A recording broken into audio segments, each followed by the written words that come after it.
Hi, I'm Saydi Bowen. I'm Kennedy Call. And this week we read from A Search for Common Ground, Chapter 8. It was about for-profits and privatizations. So we're going to start with Rick's point of view on everything. So Rick first talks about what privatization is. It's the transfer of a business or industry or something from a public to privately owned. And he was saying that when things are privatized and for-profits, which are organizations that are like making money, help run schools and stuff, that it makes them better, was kind of one of his main points. He was saying that like for-profits, because they make money off of things, he was saying people say they're selfish, when they help schools and stuff, but he was saying that public organizations that aren't for-profits or making money can be just as selfish, so he doesn't see why people care so much. Sorry, I'm losing my voice. He then goes on to say that they're good because they grow really quickly and people are willing most of the time to donate money and support if they have good causes and things that they're supporting. And so it helps them get resources and helps them play a big role in education. He's saying that private and publicly owned, one of his main points was that neither is better, they're just really different. So it just kind of depends on what you're wanting. Let's see. He then goes on to say that at least for-profits are trying to make changes and help, unlike some public schools or places, they're just like, oh, it's okay. But at least for-profits are putting forth effort. Like he gives an example about a teachers union and stuff, and they're trying to make changes. So I think that was some of Rick's main points. What do you think? Yeah, so what I mostly took out from what Rick was saying was that he kind of felt that education would be better off if there was a balance between public, private, and for-profit and non-profit, because as they work together, it can create the best education. And he just broadly supports having for-profits because he can acknowledge that there are issues, and when one group takes over, that's where the problem occurs. And so he was just saying that we have to find the balance, and that one thing that kind of bothers him is that people, oftentimes parents, overgeneralize a lot and try and blame things on organizations and groups that it isn't their fault, or trying to say that something is because of privatization where it's not. Yeah. And so he was trying to say that they're like claiming things happening that they actually want, and they just don't understand what they're even talking about. And so he's saying that as people like understand what they're actually fighting for, it'll make education better because it will have less of the back and forth of them arguing over things that really they are on common ground with, and they just don't understand things. And so he's talking about how actually privatization and for-profits and public schools, as they work together, it can actually increase productivity because obviously for-profits help bring in more money, and so that helps fund the programs like we've talked about in previous chapters. Rick really likes money, it seems like, and so as those people are able to bring in those dollars into the schools, it helps. And so he's saying that we can't really say that one is better than the other, and that all types of education bring about a lot of things. So yeah, that's kind of my take. Yeah. And then there was Pedro, who, on the other hand, he was saying that public schools should be accountable to the public. They shouldn't be private run or anything, because what's the point of that? Because then it's private owned instead of public, so they should be held accountable to the public mostly. He was saying that privatization kind of undermines the teacher unions, and it makes them not as strong and kind of like takes over them, and so that is not good when things are privatized. And he was saying that the quality goes down when they're privatized. He was kind of comparing it to like New York City, their transportation and stuff, how it's public and it's super good, and you see it also. He was saying one of his big points was that public shows a common humanity. So like in New York, how everyone rides the subways and everything, and they keep it nice because everyone's using it and stuff. So when schools turn private, there's less motivation to keep them all nice and everything. So he was saying that public's really important for those reasons.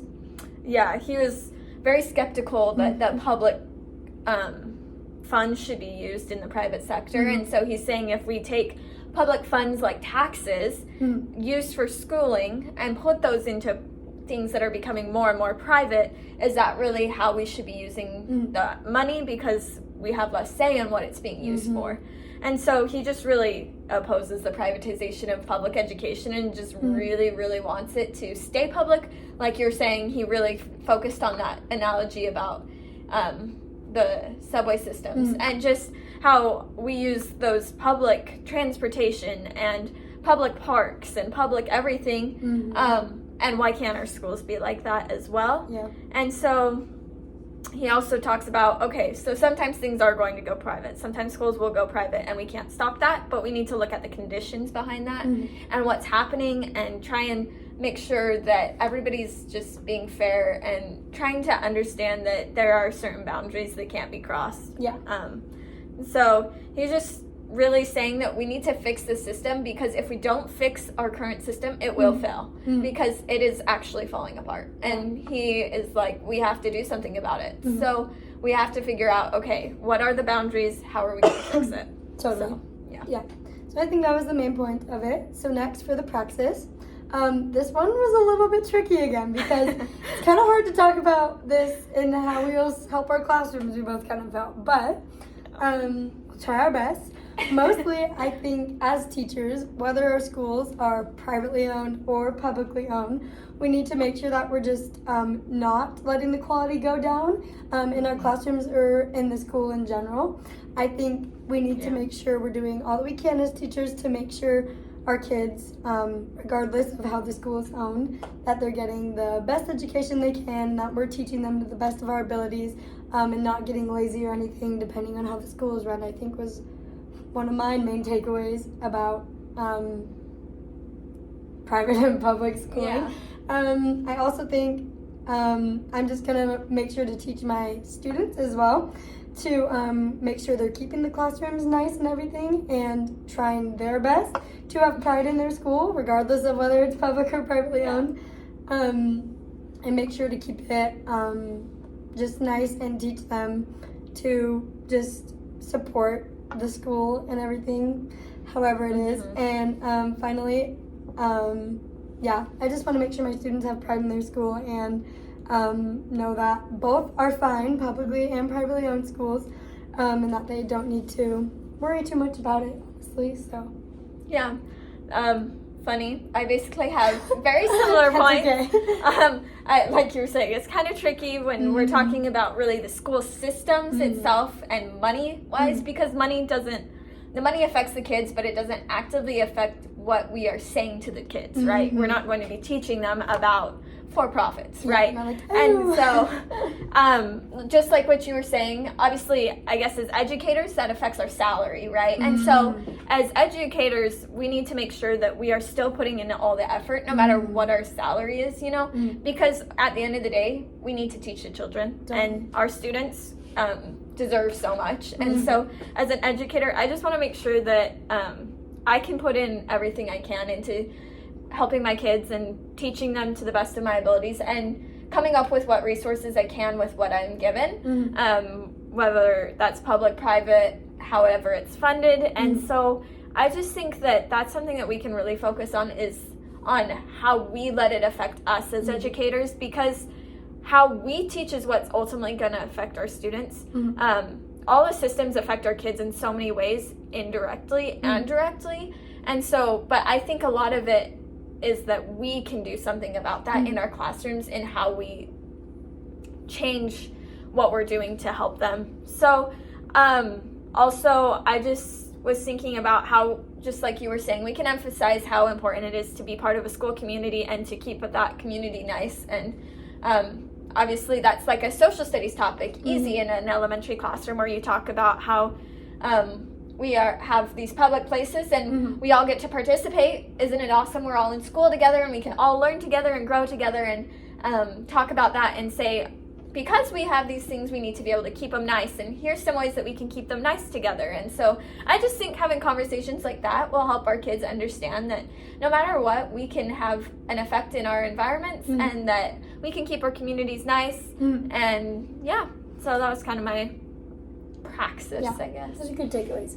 And for the reflection, for other takeaways, I think mostly it was just saying there's so many pros and cons having schools be publicly or privately owned. They're really different, both of them. Though people say that privatization can bring down the quality and stuff, I think public schools can also have low quality too. If it's in a low income area or something, there are issues with public schools as well. So mostly I just think there's issues to both. They're both different. Both can be selfish. I think overall I was just saying that they really are just super different, and so both are important, but also, Yeah. My kind of reflection on this is very similar to yours as well, but just there's pros and cons to everything, and how, like you were saying, private schools can oftentimes, because they take lots of the resources, tend to suck them from the public schools, and so that decreases the quality of the public schools, which is so sad because the most students are going to be in the public schools. And so I just think that one thing that I was thinking about and seeing as we were reading is that if there's too much public, too much private, if the for-profits start trying to take over the curriculums, but they're not doing the curriculums based on research or their findings, and they just want to make money, and they're for profits only and don't think about the students, that's where the problems come. Totally. And so it's just important that they all work together, that the for-profit organizations that want to influence the schools actually look at the schools and the students and the teachers inside and say what's going to help our kids, and I just think that's what's going to be best. Totally. Yeah. That's it.